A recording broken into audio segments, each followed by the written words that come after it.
ABS की पाठशाला में आप सभी का स्वागत है। आज इस वीडियो में एनटीए सीयूईटी 2023 के प्रैक्टिस क्वेश्चन सॉल्व करने जा रहे हैं। इस वीडियो में फिजिक्स के कुछ क्वेश्चन हम डिस्कस करेंगे जो कि हमारे एनसीईआरटी बेस्ड होंगे। इन क्वेश्चन का सलूशन भी आपको इसी वीडियो में प्रोवाइड कराया जाएगा। आगे आपको अदर सब्जेक्ट के प्रैक्टिस सेट भी मिलेंगे, तो जिसने भी सब्सक्राइब नहीं किया है वो जल्दी से सब्सक्राइब कर ले और जिसको आवश्यकता है उनके साथ शेयर कर लें। तो चलिए हम शुरू करते हैं अपने क्वेश्चन नंबर 1 से। हमारा क्वेश्चन नंबर 1 कह रहा है 1/म्यू नॉट इंटू इप्सिलॉन नॉट की विमा, जहां म्यू नॉट वैक्यूम पारगम्यता तथा इप्सिलॉन नॉट वैक्यूम विद्युतशीलता दर्शाता है। ठीक है, इंग्लिश में हम देख लेते हैं। The dimension of mu naught epsilon naught where mu naught represent vacuum permeability and epsilon naught represent vacuum permittivity. अब इसमें हमें निकालना क्या है? हमें इसमें डायमेंशन निकालनी है। ठीक है,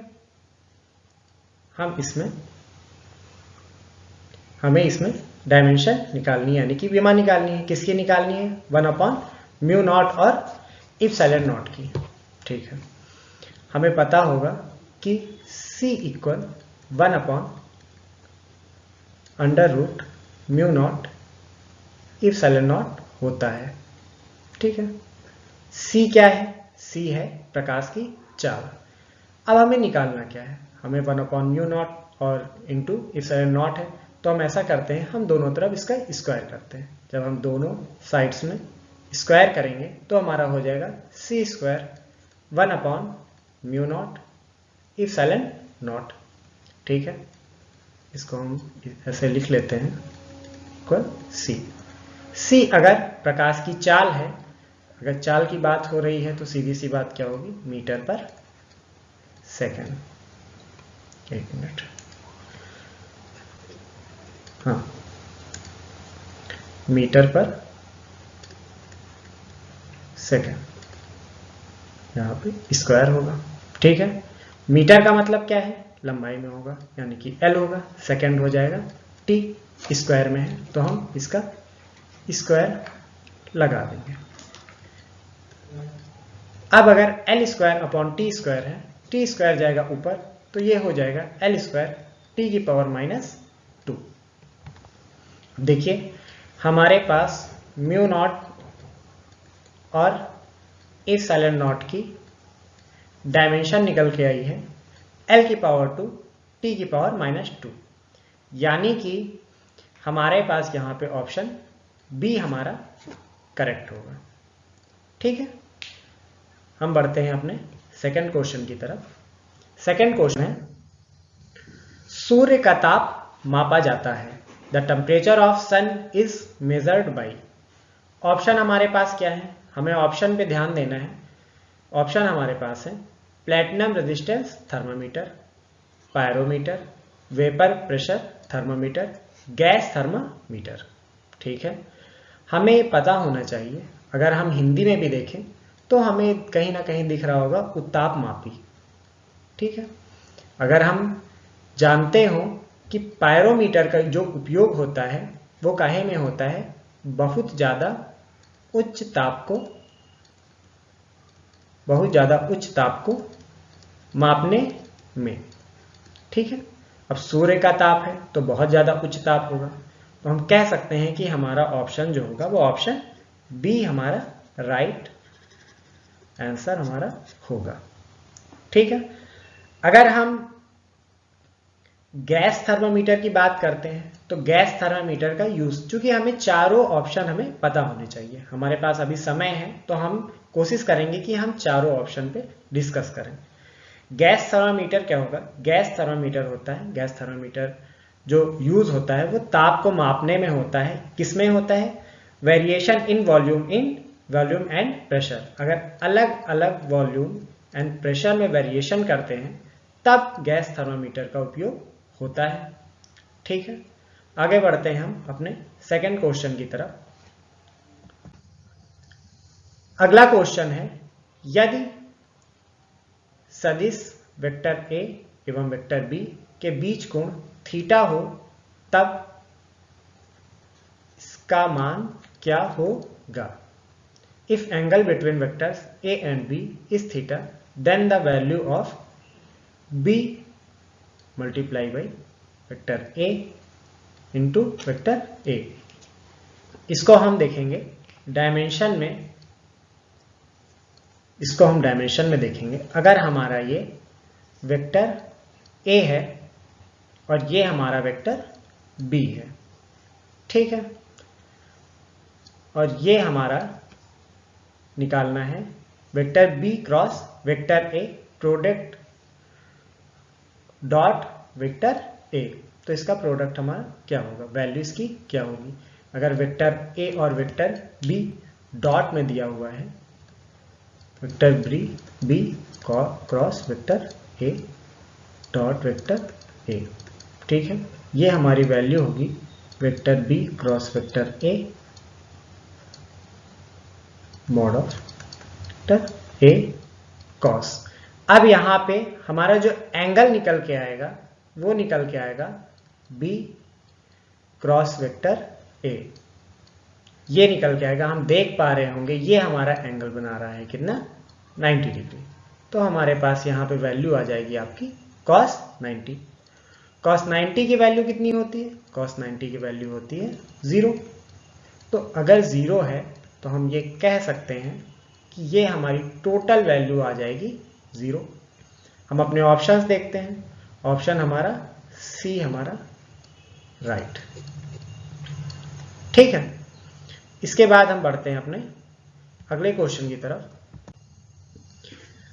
अगला क्वेश्चन कह रहा है, किसी पिंड पर कार्यान्वित बल उसके वेग का व्युत्क्रमानुपाती है तो पिंड का वेग ज्ञात करना है। इंग्लिश में हम देखते हैं, the force acting on body is inversely proportional to its speed, the velocity of the body is, ठीक है। हमें वेलोसिटी इसकी, पिंड की जो वेग है वो हमें निकालना है। दिया क्या गया है? दिया गया है कि जो हमारा फोर्स है वो इनवर्सली प्रोपोर्शनल है किसके, उसके स्पीड के। हम इसको लिख लेते हैं,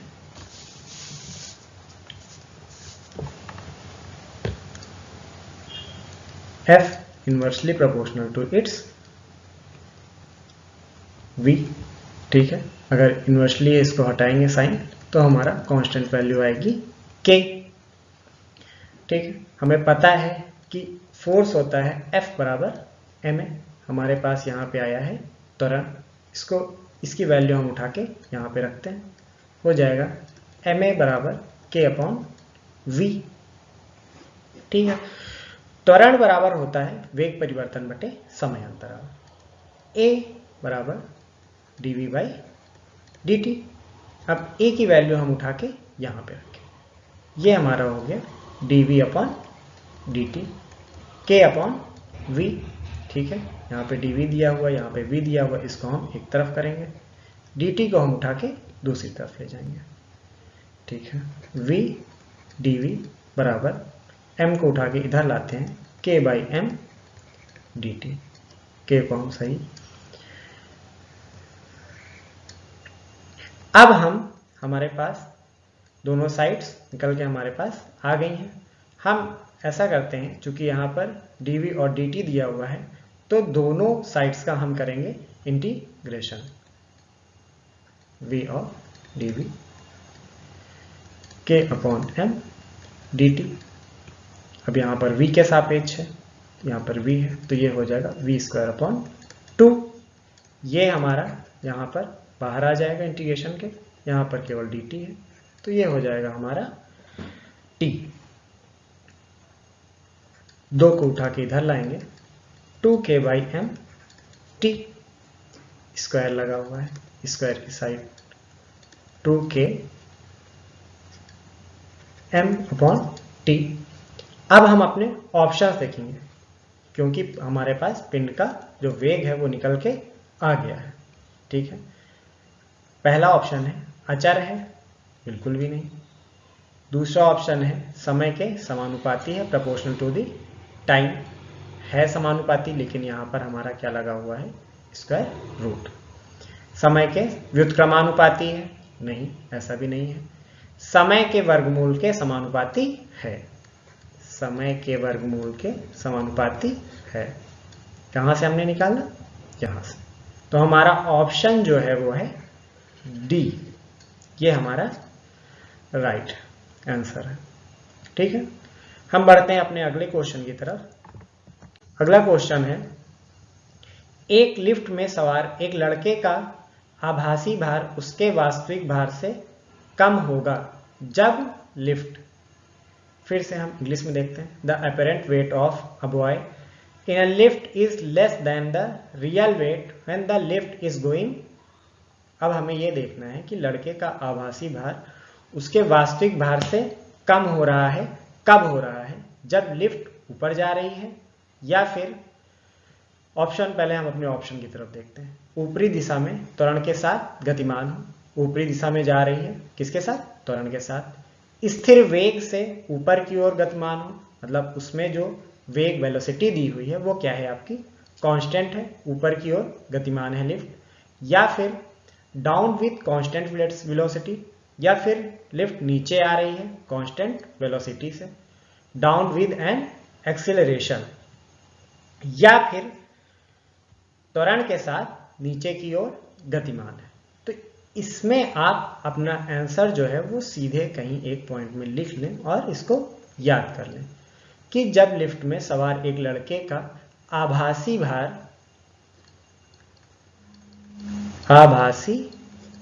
भार उसके वास्तविक भार से कम होगा जब लिफ्ट त्वरण के साथ नीचे की ओर गतिमान है। हम याद कर लेंगे कि हमारा ऑप्शन डी ही सही आंसर है। इसको आप चाहें तो कहीं पर भी एक पॉइंट में लिख लीजिए। ठीक है, अब हम बढ़ते हैं अपने अगले क्वेश्चन पे।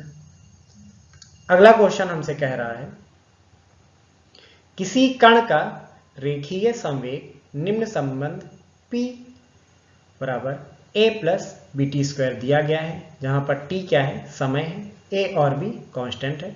कण पर लगने वाले बल में बदलाव अनुक्रमानुपाती होगा। कण में लगने वाले बल में बदलाव अनुक्रमानुपाती होगा। इंग्लिश में हम देखते हैं क्या लिखा हुआ है, the linear momentum of a particle is given by the relation p बराबर a plus B T square where t equal time and a and b are constant. a और b क्या है, कांस्टेंट है। The force acting on body varies directly as, मतलब कि जो कण पर लगने वाला बल है वो किसके अनुक्रमानुपाती होगा, t की पावर 0, t की पावर 2, t या फिर t की पावर 3। हमें ये देखना है कि इसमें किसके अनुपात। इसके लिए हम पहले ये इक्वेशन नोट करते हैं, p बराबर a plus B T square. ठीक है, इसमें हम क्या करेंगे, इसमें हम दोनों पक्षों में t के सापेक्ष अवकलन करेंगे। ठीक है, इसमें हम दोनों पक्षों में t के सापेक्ष अवकलन करेंगे, dp बाई dt, इसको हम लिख लेते हैं dp बाई dt। यहाँ से हमारा, अब यहाँ पर केवल a है, यहाँ पर कुछ है नहीं, हमें t के सापेक्ष करना है, तो ये वैल्यू हमारी हो जाएगी 0।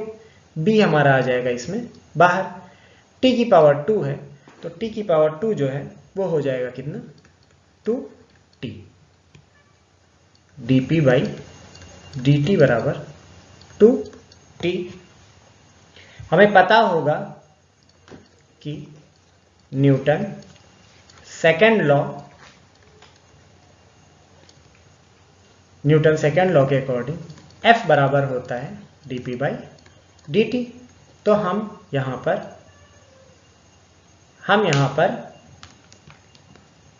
F बराबर, अब देखिए यहाँ पर एक करेक्शन हुई, करेक्शन हमें करना है।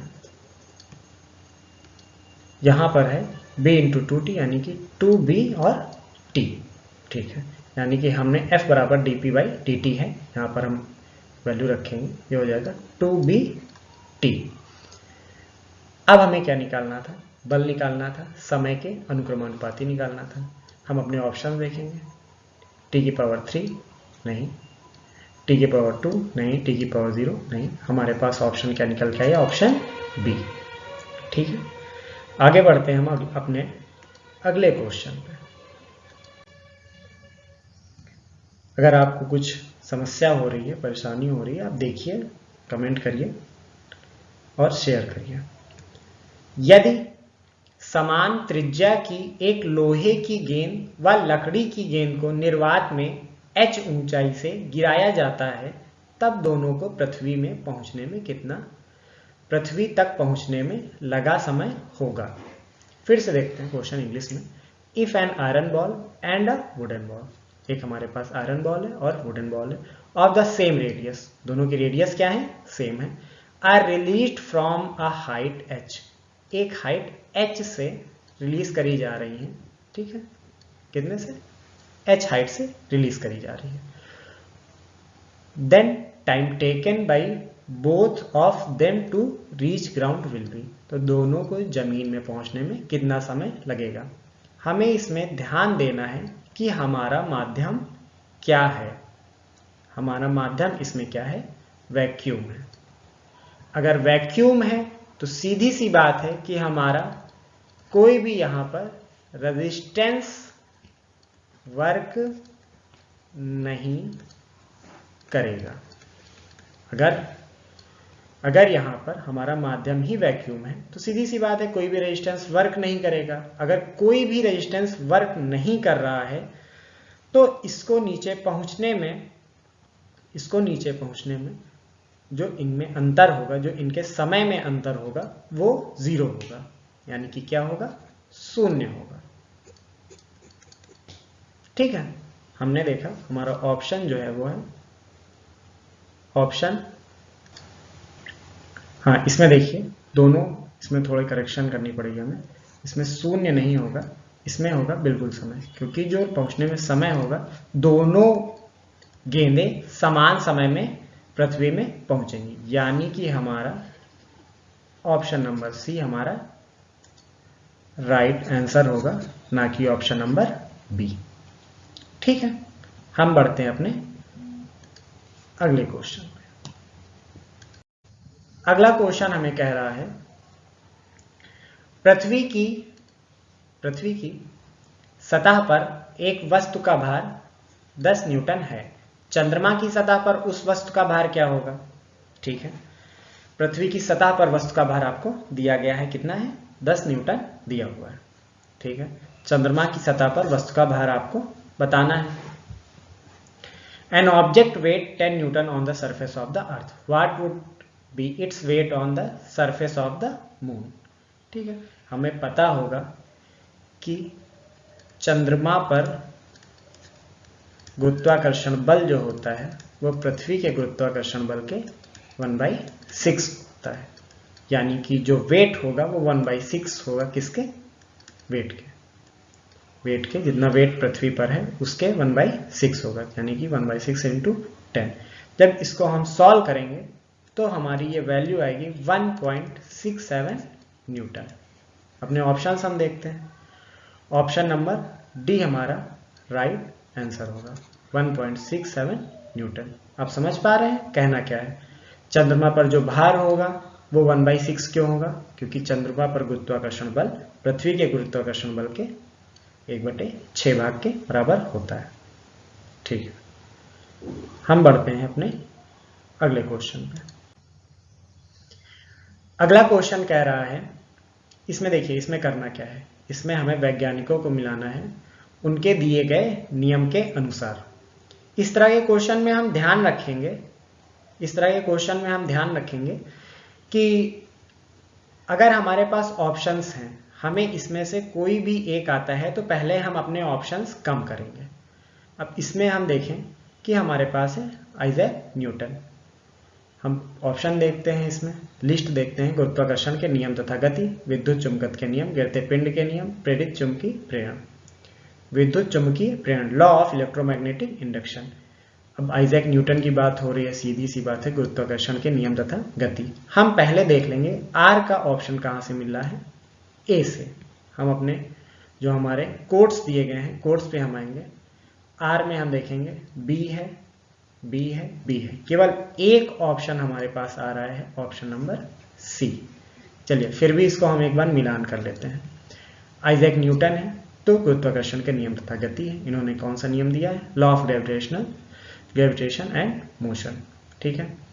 माइकल फैराडे है, माइकल फैराडे है तो सीधी सी बात है, लॉ ऑफ इलेक्ट्रोमैग्नेटिक इंडक्शन होगा, इसमें हम मिला लेते हैं क्यू से डी, ठीक है। गैलीलियो है, गैलीलियो है तो आपका law of falling bodies, option C. S का है बी से, एस का है बी से, लॉ ऑफ इलेक्ट्रोमैग्नेटिज्म, यानी कि एम्पियर ने कौन सा दिया है, लॉ ऑफ इलेक्ट्रोमैग्नेटिज्म, यानी कि हम कह सकते हैं ऑप्शन नंबर सी। हम ये कोशिश करेंगे कूट, जब भी हमारे पास कूट या कोड वाले कोई भी क्वेश्चन आते हैं तो हम अपने क्वेश्चन में से ही आंसर ढूंढने का प्रयास करेंगे, इससे आपको क्वेश्चन को सॉल्व करने में काफी आसानी हो जाएगी, ठीक है। हम क्वेश्चन देखते हैं। केपलर का ग्रही गति का तृतीय नियम बतलाता है कि ग्रह का सूर्य के परितः आवर्तकाल टी अनुक्रमानुपाती होता है। Kepler's third law of motion, Kepler's third law of motion states that the time period t of the planet around the sun is directly proportional to।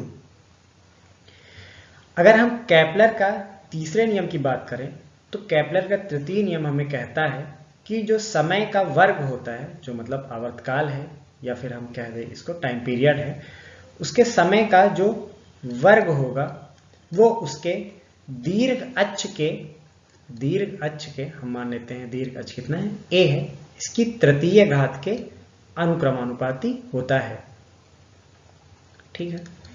अगर अनुक्रमानुपाती होगा तो हम कह सकते हैं कि a की पावर 3/2, अगर हम केवल एक आवर्तकाल t की बात करें तो।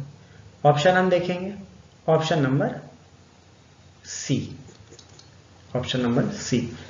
केपलर का ये कौन सा नियम है, केपलर का थर्ड लॉ है, ठीक है। अगर हम फर्स्ट लॉ की बात करें तो केपलर का फर्स्ट लॉ एक बार आप लोग सुन लीजिए। केपलर का फर्स्ट लॉ जो होता है वो कहता है कि प्रत्येक ग्रह सूर्य के चारों ओर दीर्घ वृत्ताकार मार्ग में चक्कर लगाता है। ये कौन सा है, फर्स्ट लॉ है। और सेकंड लॉ जो केपलर का है, चूंकि क्वेश्चन हमें थर्ड लॉ ही नहीं पूछेगा, क्वेश्चन हमें फर्स्ट लॉ या सेकंड लॉ में भी पूछ सकता है, तो हमें एक बार ये सुनना और अगर हो सके तो कहीं ना कहीं इसे नोट कर लीजिए। सेकंड लॉ कहता है कि ग्रह को सूर्य से मिलाने वाली रेखा समान समय में समान क्षेत्रफल तय करती है। फिर से मैं एक बार रिपीट कर दे रहा हूं, ग्रह को सूर्य से मिलाने वाली रेखा समान समय अंतराल में समान क्षेत्रफल तय करती है, ठीक है। ये क्वेश्चन भी आपने देख लिया होगा। हम बढ़ते हैं अपने अगले क्वेश्चन की तरफ। हमारा अगला क्वेश्चन, एक ठोस गोले की सतह के स्पर्श रेखीय अक्ष के परितः जड़त्व आघूर्ण है। हमें क्या बताना है, मोमेंट ऑफ इनर्शिया बताना है of a solid sphere about an axis tangential of its surface is. ये क्वेश्चन हमें लिख लीजिए आप या इसको याद कर लीजिए कि एक ठोस गोले की सतह के स्पर्श रेखीय अक्ष के परितः जड़त्व आघूर्ण जो होता है वो होता है आपका 7/5 mr², यानी ऑप्शन सी 7/5 mr², ठीक है। इसको आप नोट कर लीजिएगा ये क्वेश्चन। हाँ, हम अपना अगला क्वेश्चन देखते हैं। अगला क्वेश्चन हमारा क्या है, यदि कोई द्रव कांच की सतह को भिगोता है तो कांच की केस नली में इस द्रव की मुक्त सतह होगी। If a liquid wets the glass surface, the free surface of liquid in the glass capillary will be. मतलब कि अगर कोई द्रव कांच की सतह को भिगो रहा है तो कांच की केस नली में द्रव की मुक्त सतह किस प्रकार होगी, प्लेन होगी, कॉन्वेक्स होगी, कॉनकेव होगी या फिर इनमें से कोई नहीं। हम देखते हैं, अगर कोई बीकर है, इसमें कोई द्रव भरा हुआ है ठीक है। तो केस नली में जो ऊपर द्रव चढ़ेगा उसकी जो ये मुक्त सतह होगी ये होगी आपकी कॉनकेव, यानी कि अवतल। इसको आप लिख लीजिए कॉनकेव। ऑप्शन नंबर हमारा सी क्या है, राइट आंसर है। ठीक है, हम देखते हैं अपना अगला क्वेश्चन। हाँ, हमारा अगला क्वेश्चन है खाना पकाने के बर्तनों के हैंडल उत्पादन हेतु आदर्श पदार्थ में यह होना ही चाहिए। An ideal material for making handle of cooking vessels must है। खाना पकाने के बर्तन जो है उसके हैंडल में उत्पादन हेतु आदर्श पदार्थ में बात करी जा रही है कि क्या होना चाहिए। हैंडल की बात है। हैंडल जो होना चाहिए वो large heat capacity and small conductivity वाला होना चाहिए, small heat capacity and large conductivity वाला होना चाहिए, small heat capacity and small conductivity वाला होना चाहिए, large heat capacity and large conductivity वाला होना चाहिए। ये क्वेश्चन तो आप सोच के ही बता सकते हैं कि इसका सही आंसर क्या होगा। अगर हम बात करें कि हमारे पास कैपेसिटी जो हीट कैपेसिटी है वो जितनी ज़्यादा लार्ज होगी या जितनी ज़्यादा अधिक होगी, बड़ी होगी, वह हैंडल उतना ही अच्छा होगा, और चालकता जो होगी वो जितनी कम होगी वो हैंडल उतना अच्छा होगा। तो हम इससे ये कह सकते हैं कि हमारा जो ऑप्शन है वो ऑप्शन ए हमारा क्या होगा, राइट आंसर होगा। ठीक है, हम बढ़ते हैं अपने अगले क्वेश्चन पे। अगला क्वेश्चन कह रहा है सीपी और सीवी का अंतर सार्वत्रिक गैस नियतांक आर के बराबर होता है जब the difference between CP and CV is equal to universal gas constant R when. इसमें जो है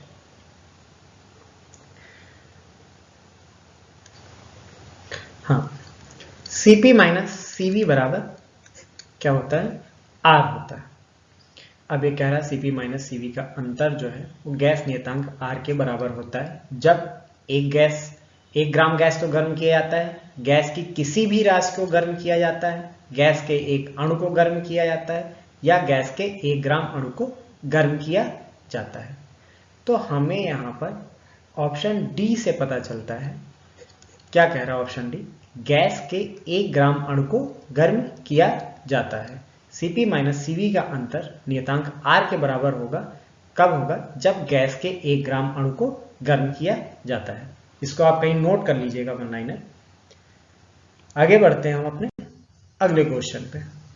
अगला क्वेश्चन हमारा कह रहा है कि स्थिर दाब में जब एक आदर्श गैस का विस्तार V1 से V2 तक फैलता है तब किया गया कार्य होता है work done by ideal gas when it expands from volume V1 to V2 under constant pressure is.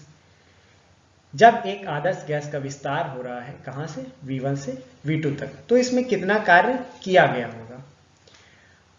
सीधी सी बात है, किया गया जो कार्य होगा वो उस गैस के विस्तार के अंतर के बराबर होगा। ठीक है, कांस्टेंट क्या है, कांस्टेंट आपका है प्रेशर। ठीक, में ऑप्शन हम देखेंगे। ऑप्शन हमारा है ऑप्शन नंबर सी, हमारा answer option number C, P into V1 minus V2। ठीक है, अगले क्वेश्चन पे आते हैं। अगला क्वेश्चन कह रहा है एक ठोस, यहां पर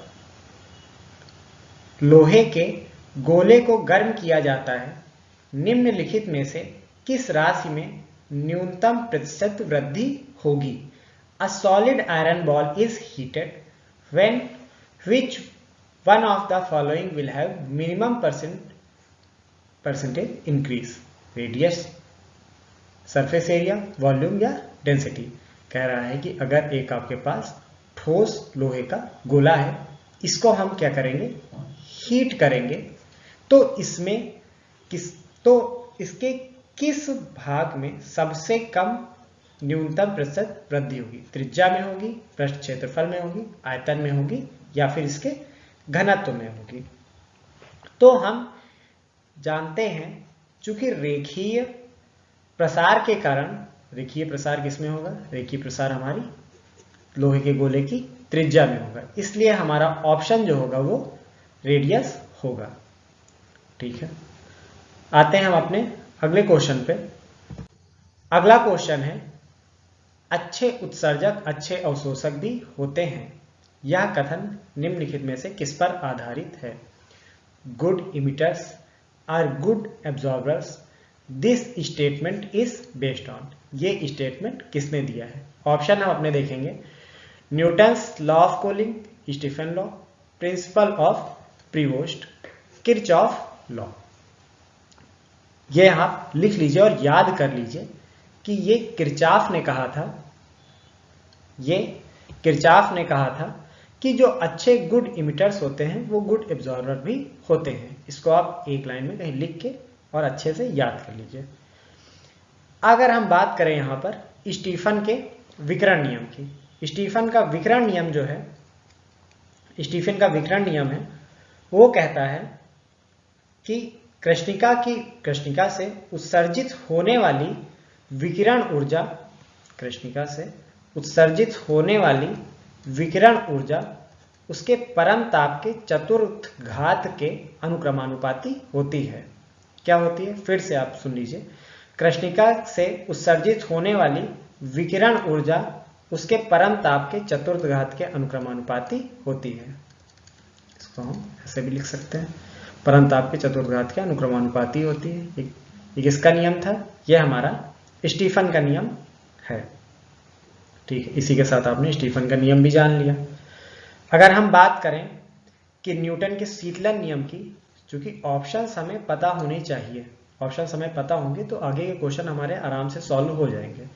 न्यूटन का शीतलन नियम कहता है, गर्म वस्तु से ऊष्मा क्षति की जो दर होती है वह वस्तु तथा वातावरण के ताप के अंतर के अनुक्रमानुपाती होती है। किसी भी वस्तु में जो ऊष्मा क्षति की दर जो होगी वह उस वस्तु के ताप और वातावरण का जो अंतर है उसके अनुक्रमानुपाती होगी। ये हमने कौन सा नियम बताया? ये हमने न्यूटन लॉ ऑफ कूलिंग बताया। आप समझ गए होंगे। ठीक है, हम आते हैं अपने अगले क्वेश्चन पे। अगला क्वेश्चन कह रहा है, किसी तारे का ताप जिस नियम द्वारा मापा जा सकता है वह है, the temperature of star is measured by using Stefan Boltzmann नियम, रेले जीन्स लॉ, प्लैंक्स लॉ या फिर वीन लॉ। तो वीन ने बताया था कि जो किसी तारे का टेम्परेचर जो होगा वह उसके तरंग दैर्घ्य के व्युत्क्रमानुपाती होगा।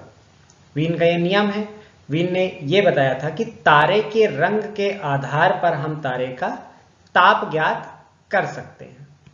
वीन ने क्या बताया था कि तारे का जो रंग होगा, तारे के रंग के आधार पर हम तारे का ताप ज्ञात कर सकते हैं। हमारा ऑप्शन इसमें कौन सा सही होगा? Option number D.